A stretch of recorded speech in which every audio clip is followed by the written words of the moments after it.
Hola, bienvenidos a Sobre los Hombros. Hoy queremos hablar de un tema muy interesante y para eso me he traído un libro para mí también muy interesante que se titula Neuroeducación y fue publicado hace un par de años por el doctor en medicina y en neurociencia Francisco Mora, catedrático de la Universidad Complutense, catedrático de la Universidad de Iowa y experto y doctor en neurociencia en Oxford. Y sin embargo, qué bien se le entiende, ¿no? Cuando la gente sabe mucho lo bien que se le entiende. Pues este es el caso exactamente. En el caso de Francisco Mora se entiende muy bien. Habla de neuroeducación. Y en realidad lo que nos cuenta en este libro, que creo que es el tema que podemos tratar hoy, es cómo aprendemos.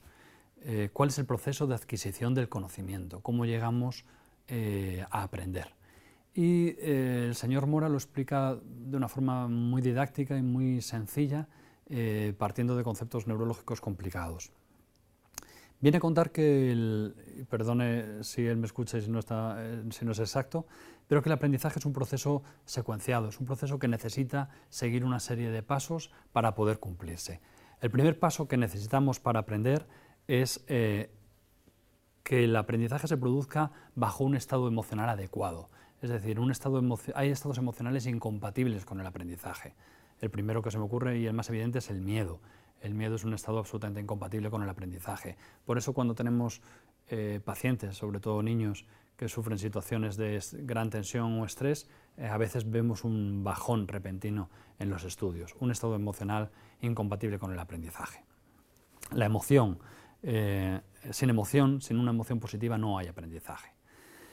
En segundo lugar, habla el señor Mora de la curiosidad como una chispa que enciende nuestra disposición a querer aprender. Es muy interesante que fomentemos esta curiosidad en los niños, igual que es interesante que trabajemos sobre un estado emocional adecuado. Esto lo vemos con los niños pequeños. Cuando intentamos ayudarles con los estudios o cuando intentamos fomentar que estudien y su estado emocional es incompatible con el aprendizaje, no hay nada que hacer. Hay que buscar o bien ayudarle a cambiar el estado emocional o esperar a que esté en otro momento adecuado. Un estado emocional adecuado, curiosidad como la chispa que enciende el aprendizaje. La tercera fase sería la de la atención. El tercer requisito sería el de la atención. Y es un requisito del que últimamente hablamos mucho. Hablamos de trastornos de la atención, trastornos de hiperactividad. Y el señor Mora lo explica muy bien. Habla, por un lado, de un foco que ilumina. Tenemos que ser capaces, entre los 4 y los 7 años, que los niños sean capaces de aprender a concentrarse. Y por otro lado, debemos ayudarles, o deben ir aprendiendo, a inhibir la atención. Es decir, a no despistarse con cosas que interfieran en ese proceso de aprendizaje. La emoción, la curiosidad, la atención, y a partir de ahí se produce el aprendizaje. El aprendizaje es la forma de acceder a los conocimientos, ¿sí? Y, sin embargo, la neurociencia, la neuroeducación, no para ahí, no cree que esa sea la última fase. Lo que dice es que una vez que se ha producido el aprendizaje, debemos trabajar la memoria, esa facultad que últimamente y desgraciadamente parece que está un poco descalificada, pero si accedemos al aprendizaje y no lo fijamos a través de la memoria, es como si no se hubiera producido aprendizaje. La memoria se basa en repeticiones y en equivocaciones, y la repetición a largo plazo produce cambios sinápticos, es decir, el trabajar la memoria produce cambios sinápticos, cambios cerebrales que nos serán muy útiles en nuestra vida. Emoción, curiosidad, atención, aprendizaje y después memoria individual, incorporarlo a nuestra memoria. La memoria individual al final es el instrumento para transmitir el aprendizaje. Si no somos capaces de recordarlo, no podemos transmitirlo. Y habría una memoria consciente, que tiene que ver con la cultura, y una memoria inconsciente que tiene más que ver con las funciones sociales, con la capacidad para relacionarnos.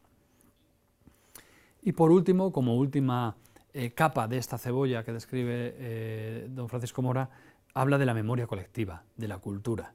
Pero la cultura, que es de alguna forma la memoria colectiva, no se puede acceder sin todos los pasos anteriores.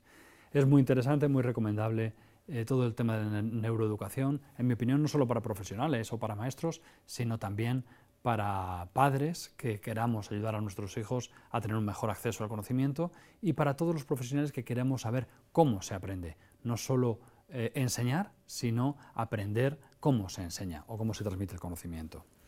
El rendimiento, por tanto, tiene mucho que ver con la atención, con la memoria y con las funciones ejecutivas que están localizadas en el lóbulo frontal y que se desarrolla en la última adolescencia.